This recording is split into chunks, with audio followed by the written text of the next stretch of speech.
Halloween Kills the box office this weekend with an astonishing $50 million.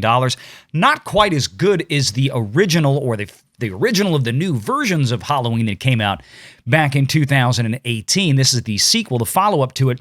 That one did $77 million, but a darn good showing nonetheless. But we want to talk about what else happened at the box office this weekend with Venom and Bond and a few others. So sit back, relax, and let's get into it.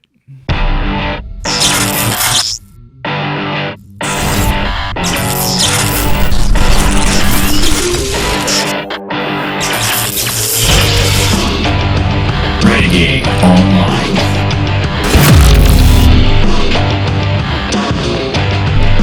Well, a fantastic opening weekend for the sequel to the 2018 Redux, Reboot, whatever they are these days. I can't keep up. But it's the second iteration in this new generation of Halloween. And did pretty well, $50.4 million, even with the Peacock day and date. And if you watch the previous video on this that I think was put out Friday, we talked about the Thursday night previews, were very good. Looking like it was on track for a $40 to $50 million weekend. Well, here we are. And yes, did have a Peacock release, which a lot of people aren't familiar with Peacock, although Peacock does boast nearly 60 million subscribers in total. Most people that have Peacock, though, have signed up for the free service. In fact, most of those subscribers are probably non-paying subs. If you wanted to watch Halloween Kills, or if you still do, you can do it on Peacock. You just have to sign up for at least the $4.99 per month option here in the U.S. at least, or the $9.99 if you want the commercial-free stuff. So I don't know how many people on Peacock are actually paying customers. We'll probably see Comcast's quarterly reports come out soon. We'll see an average revenue per user. We'll get a relatively good idea from that based on the total number of subscribers they report versus the average revenue per user. We'll be able to see how many people are really paying subscription fees. But let's go into this. This was a great weekend. Typically, horror movies fall apart on a Saturday night, especially ones with bad reviews and lackluster audience exits, but Universal Blumhouse Miramax's Halloween Kills kept it together, even with day and date on Peacock. The David Gordon Green-directed sequel, the 12th in the franchise, kept on course for a 50.35 3-day, slightly higher than what we saw yesterday morning off at $17.2 million. All in all, pretty good. Really good. A really good showing for this kind of movie. And of course, it's just starting to get itself opened up in some international markets.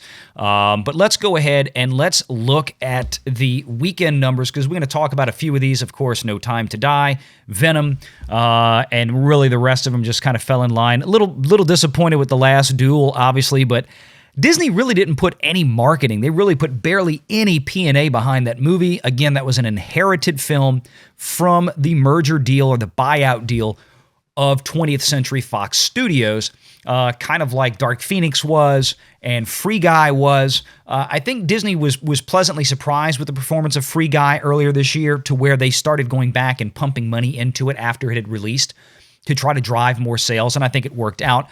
I think they were kind of doing a wait and see with this Last Duel thing, spent a relatively minimal amount of money on this, and, well, this is what they get. I don't expect Disney to spend much more than they already have, and this movie is just going to be a complete flop at the box office, which might be a shame. I haven't gotten a chance to see it, but I hope I do. It'll be on Disney Plus probably in a couple of months. But let's go here to Halloween Kills. You can see here the international box office is only at a paltry $5.5 million. And we only have 4 territories listed: Australia, Germany, Mexico, and the UK. International total 5.5. We don't even know yet where this is coming from. We'll probably get more information tomorrow and as the week goes on, so stay tuned on that. As far as Halloween Kills is concerned, like my previous video, I said, this movie looks like it had right around another $10 to $15 million budget, maybe as high as 20, although I don't think there have been any final figures on it. But let's just split the difference and say it's 15. I think that's reasonable. The first movie had about a $10, $11 million budget. They probably didn't spend terribly much more on this one. So here we are. Now, that being said, you look at this and you go, wow, $55 million, $56 million global right now. It's made money. Well, yes, on the production budget, it absolutely has. It's made a ton of money on that. What we don't know is the P&A, or the marketing. P&A, of course, stands for print and advertising. And as I always tell folks, that's what you have to watch out for. A lot of people think, a little movie where they spent $10 million to make it, it doesn't have to reach a high hurdle. Sometimes they do, folks. Sometimes they do. We don't know what Halloween Kills is, but I can tell you this. The last time we had an average reporting numbers of what Hollywood was spending in P&A, the last numbers I saw was between 2007 and 2016. In 2007, the average marketing for a Hollywood film was $37 million. Now, that's global marketing. That's U.S. and worldwide. $37 million back in 2007. And by 2017, that figure had nearly doubled. The costs of P&A have accelerated far more than standard inflation rates, and they've only gotten bigger and bigger every year. One case in point I made in the last video, and I think I might have misspoke, or it might have come out wrong when I said Halloween Kills would need to probably get up to $200 million. I meant to say if that was, we were talking about The Nun, if they spent as much money on P&A as The Nun. So in the Nun, let's go over here for a second. Back in 2018, $363 million global haul, which is excellent because the movie had about a $20 million production budget. Sounds great, right? Well, hang on to that, because when we go over here and we look, this is from Deadline, and this was then pulled in by marketingmovies.net. But when you look at Deadline, you can see, global P&A often surpasses production cost. And this is particularly the case with low-budget movies, low-budget horror films. We think they spend so little on these. They do, but then they still have to market them and sell them and get people in the theaters. And in this one, it goes on to say in the article that The Nun, let's see, right here, the P&A estimate, I got to scroll up for a little bit for you guys. The P&A estimate for The Nun is $90 million worldwide against a $22 million production budget. So when we look at this, and that's why I said, if Halloween had a similar P&A as The Nun, it's really going to need close to $200 million to break even. Now, I don't know if that's the case. Let's assume that Halloween Kills spent somewhere in the vicinity of a really low-end average, which still for a global release, it's still going to cost you around $40 million. I mean, I don't know how you're going to get it much cheaper than that unless you do like Disney does with The Last Duel and you just don't market the movie because you don't care. That's not what they were doing with this.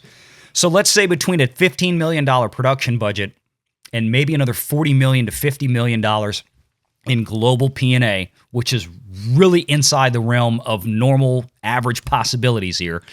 If they just did that much, if they just did $40 million, that's $55 million or so all in. This movie needs to get over the $100 million mark easily before it starts seeing, before I'd be comfortable saying it's going to be into solid profit territory.